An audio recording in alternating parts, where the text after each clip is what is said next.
The use case we're going to do is a carryover from last month. So if you do recall, last month we worked with Bobby Galerzakowski at Outfront, and we looked at a fashion brand. This was a kind of a made-up brand, but mimicking kind of what might happen in real life. And for this use case, we want to focus in a different part of that. So Enza's here to give us an agency perspective on that.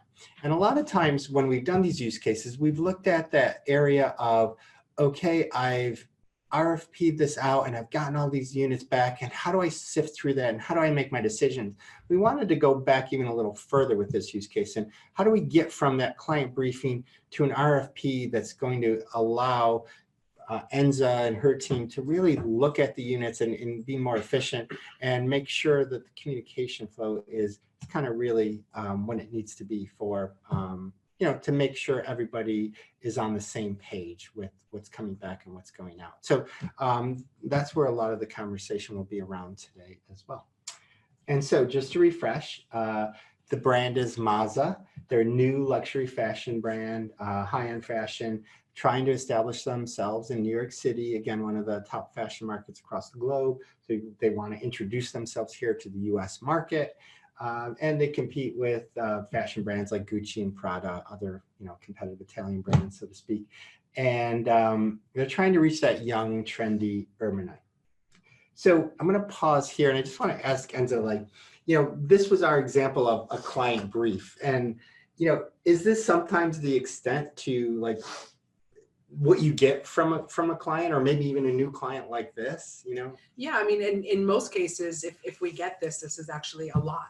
So it's a lot of information. Really? Yeah, sometimes we don't even get things like, competes with specific brands. We might get things where it's, we're reaching young, trendy urbanites, but understanding competitive sets were really important. So if we don't get that level of information, we'll ask for it, because it's a really great way to understand, just level set what it is that we're up against and try to understand an audience perspective. In some cases, we actually get even more information where they might give us segmentation studies that they've done, where they may have really specific characteristics that they're giving us. And they may say, somebody that spends X amount of money per month, or or are willing to spend on high fashion brands. So it really does vary by client. The more information we have, the better decisions that we can make in terms of defining the audience. So it's really critical that we at least start with something like this and then go on to try to discover more. Okay, so this is not this feels kind of real. It was good. When when you guys did this last month, I was like, this is great. I mean, like I said, I wish we would get at least this as a basis from everybody. Okay, and so then what's next for you? I know you started to talk about that a little bit, but this was an example of some secondary research we had done in the last use case. Is this realistic? It's very realistic. Again, I think if the buyers out there and the planners out there have the time to do this, this is a great way to try to understand an audience and really get to characteristics versus just trying to look at a demographic. When we say young, hip, trendy urbanites, what are we thinking of? Okay, so it's going to be adults, maybe 21 to 34, because we want a higher household income, but there's so much more beyond those demographics. So sometimes doing a little bit of homework like this can really give you the psychographic pieces that will enhance who that audience might be. And really looking at it from the standpoint of what's the behavior that we're looking for, what's their life stage, what's the psychographics behind their purchase patterns that can make the most sense. So yes, doing homework like this would be phenomenal if we have the time.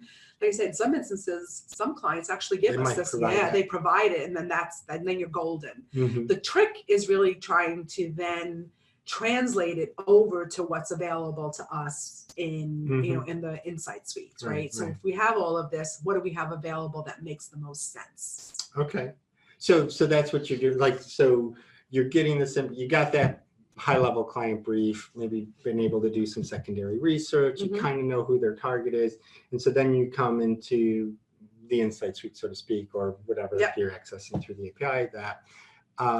And the last use case, we kind of landed on this young digerati.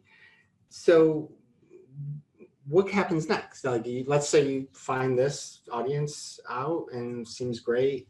you just run with that, or what happens? Well, no, if the ideal scenario again would be, finding this Prism Premier structure already done was really, again, great idea, wonderful. It works out really well because when you look at the definition of young digerati, it fits with what we were looking at, on those earlier pages. But I would always run this by the client, and I would run it by the planning teams with the general agencies to make sure that this fits with what they're thinking their audience is and what they're planning the other media against. So I would run this by them. The other thing I might want to do is, that there are other single characteristics within Insight Suite that's not a Prism Premier that might make sense, right? So there's some statements in there about, I care about, high quality fashion versus price. That might offer up something that's interesting. So a lot of times what I'll do is I will work with the general planning team or the research team at the client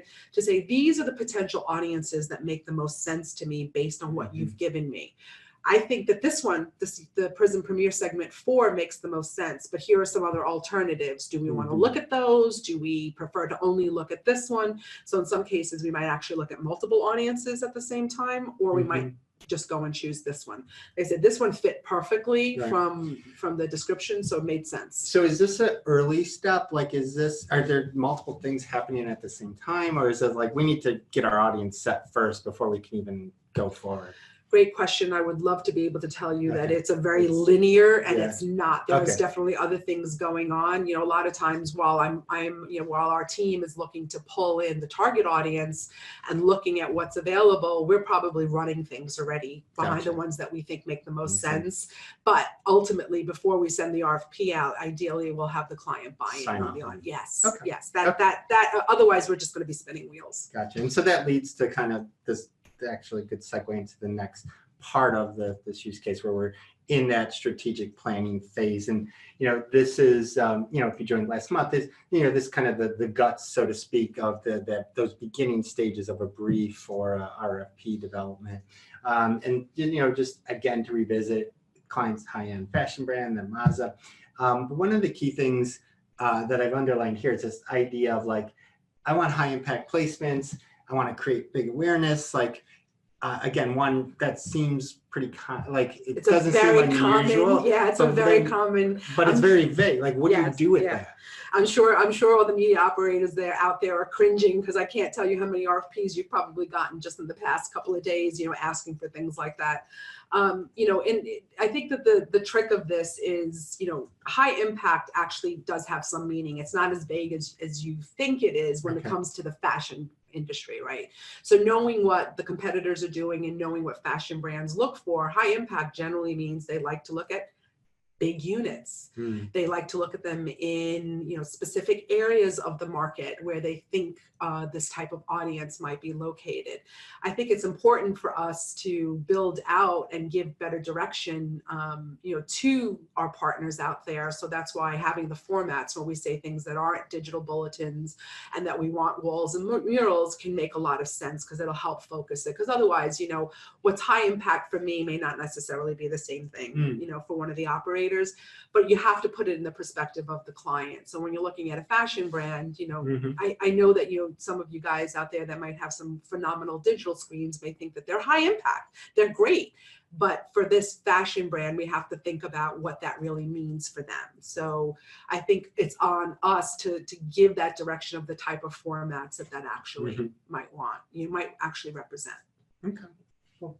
And I think that the other thing that's really important on here is that when we define an audience, so if I'm pulling something from the Insight Suite, whether it's the Prism segment or whether it is the high fashion, high quality, don't care about price scenario, it's really important for us to let our partners, our media partners, know what that audience is, because how else are they then going to evaluate anything? And I sometimes wonder how much of that is actually happening out there. We sometimes forget to give them, like, look, we're going to be running numbers against this audience. So when you're evaluating your packages that you're sending over, do it against this audience. And that's a good point. And one of the things when we were developing the best practices document that hopefully many of you have downloaded and been able to look at, but that was one of the key things that I'm thinking about. Like, we have 8,000 audiences and we're great and we celebrate that, but it also creates the need to be Very specific. very specific about what you want so that you get what you want back, right? So, cool, great point.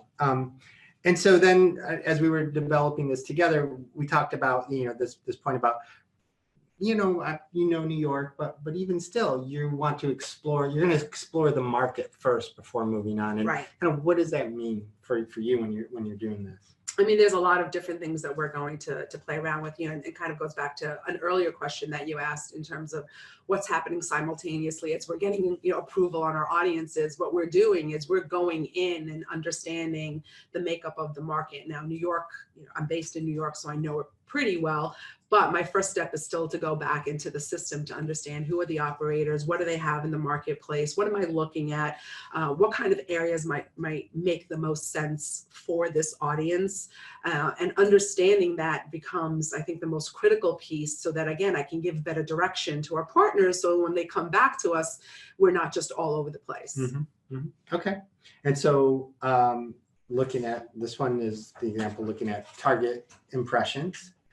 And so, yeah, I think, one of the things that we really wanted to look at it, last month when the webinar was given, it was given from the perspective of a media operator. So now we just want to do a level set here and show you guys. So this is what, Bobby took a look at to say, okay, if we were looking at the top 25 out front units that were doing really well based on target audience impressions against this audience, where would they be located? Mm-hmm. So I would look at it a little bit differently, because obviously I'm going to be looking at it more from the perspective of what operators give me a good swath of impressions against this audience. So, and you might be getting this, you would get multiple versions of this. Yeah, right? I could get this from Bobby, from Outfront, and I could get it from Clear Channel or from Interstate, and any, the smaller operators that are in there. I could get this from everybody, whoever I'm going to be RFPing. So this is valid from the operator standpoint, but from my standpoint, I need to look at it a little bit broader. So what I would do is I would go in, if I'm looking at it based on target impressions, and this is a whole separate conversations on how you should look at it. But if we're looking at it based on target impressions, I'm not just going to look at the top 25, because a lot of times that really limits what you're going to get back. So I'll look at the filter. Actually, the largest filter that's available to us is, I believe, the top 100. So when I look at it across multiple operators, where are the top 100 units based on target audience impressions for this young Digerati?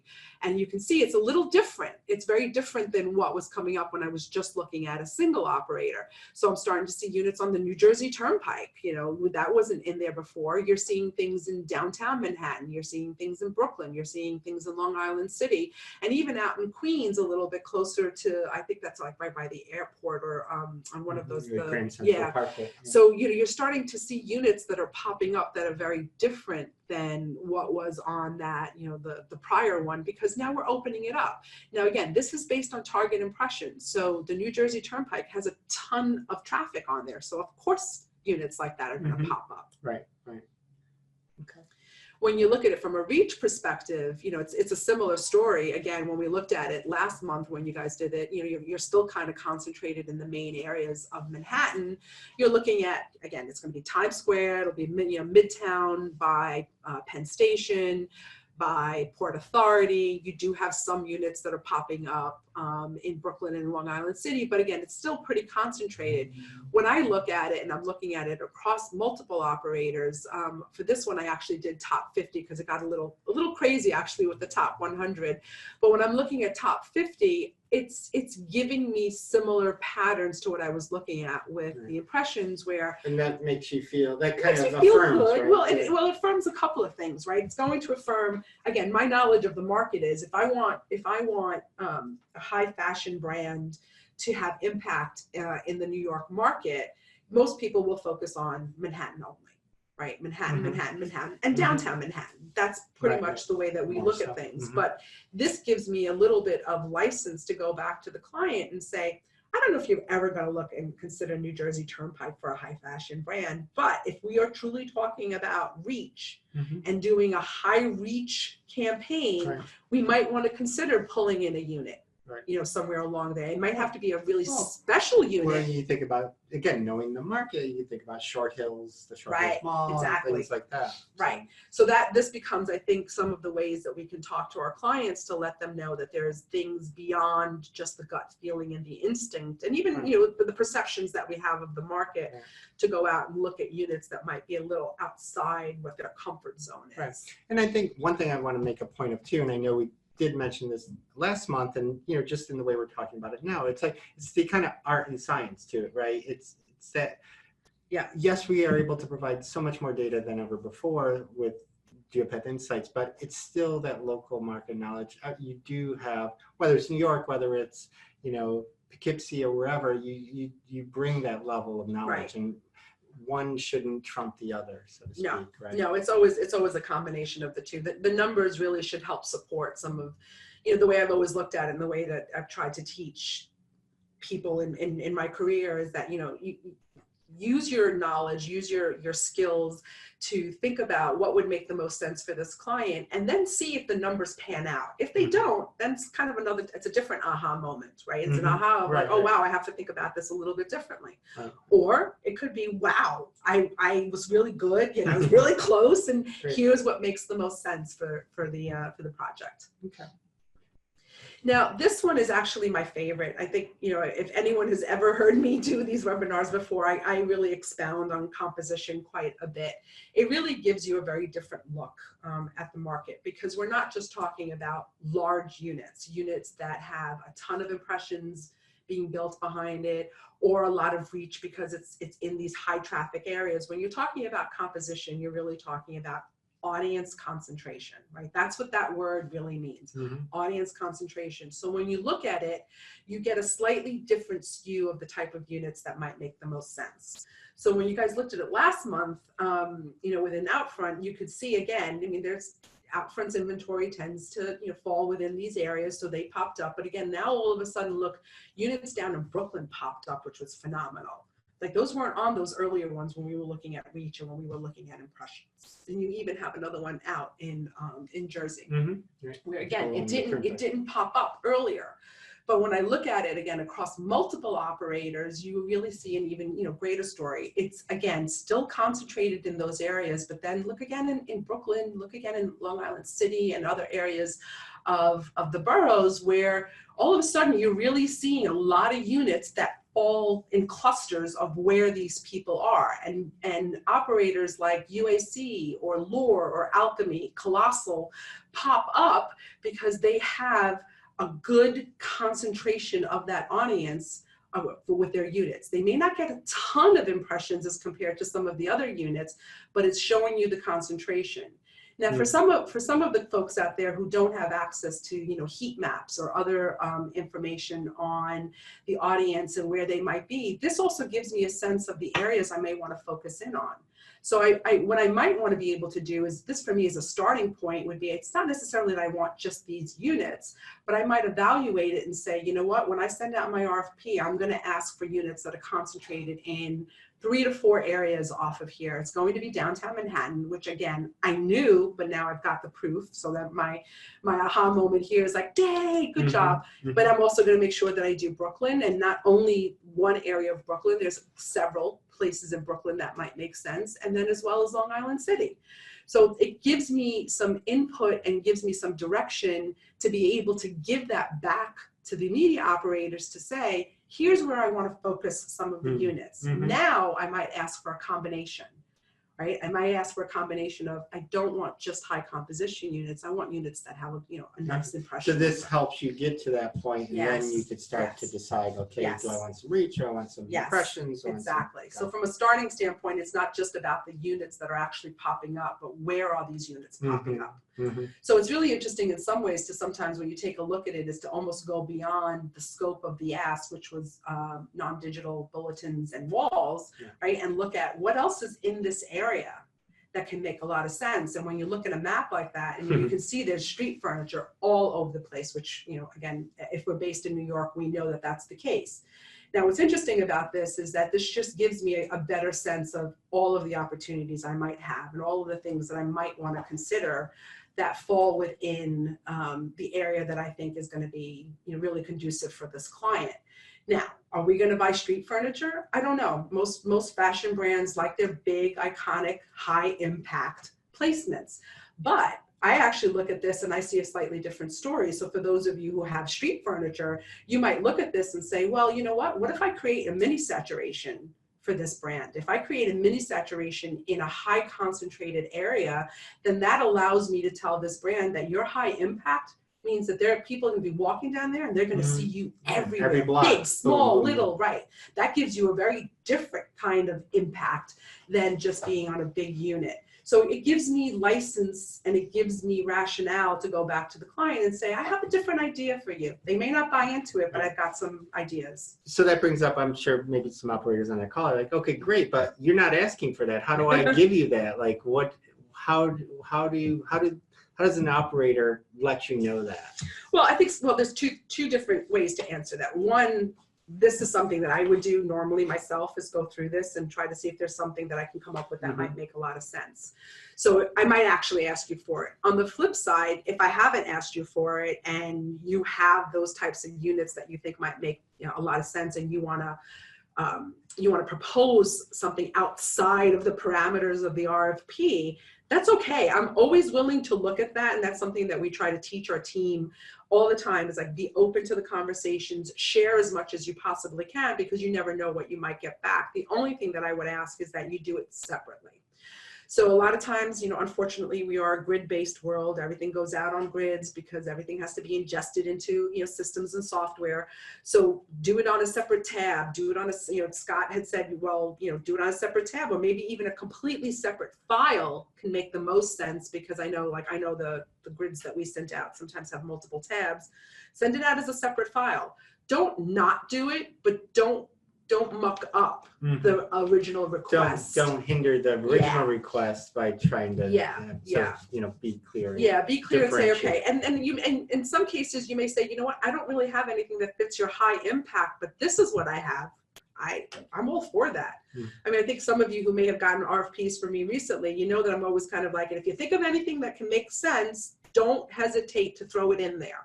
Just be cognizant of how you're doing it, because again, the reason why those grids, I know people hate them, but they just make our lives so much easier when we're trying to evaluate across multiple operators. You know, we're not just looking at the 25 units coming out from Outfront, we're looking across, you know, everybody. Okay, cool.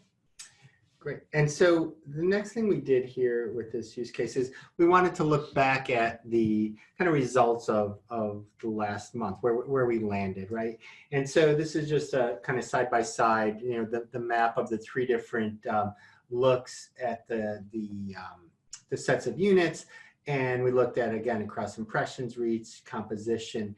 And so question is, like, you know, and so what would you do? Like, would you want the operator to share them with you in this way? Would you have like a set of impression based or reach based, or kind of what kind of information do you want back, and how do you want it back? Yeah, I mean, personally, no, I don't want three separate packages or submissions based, you know, by operator based on impressions, reach, or composition. I think it's up to me and up to the buyers to really lay out some parameters for the operators. So for me, the way that I would look at it is I would try to give someone a baseline composition number that I would want to look at, right? So if I'm looking at that composition, you know, this is the way that you guys looked at this is phenomenal when you think about it, right? Look at, you know, and even overlaying it this way, I might do this myself.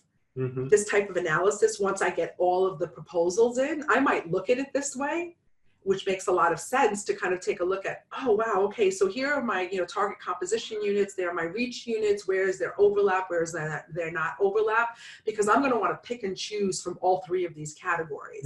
I think that that's really the most important thing. There's very few instances where a client will only want high reach and nothing else.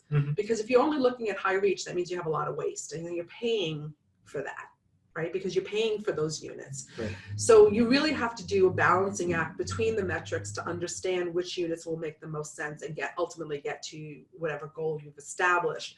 Looking at it on a map like this is actually really interesting. I like doing it. You know, I'm like rethinking it now. I might say to an operator and say, yes, you know, break it out for me this way, but more importantly, I would want their best units sent to me, and then I would do this type of analysis But you would myself. tell, like, quote unquote best units, you're giving them that Yeah, metric. yes, They're going to base that on. I would and say be clear something, about. you know, again, I might want to tell them, you know, just focus on reach, maybe, if that's what I want. Or I might say focus on reach with a base composition of X. Okay. To give them some direction as to what to pull. Okay, cool.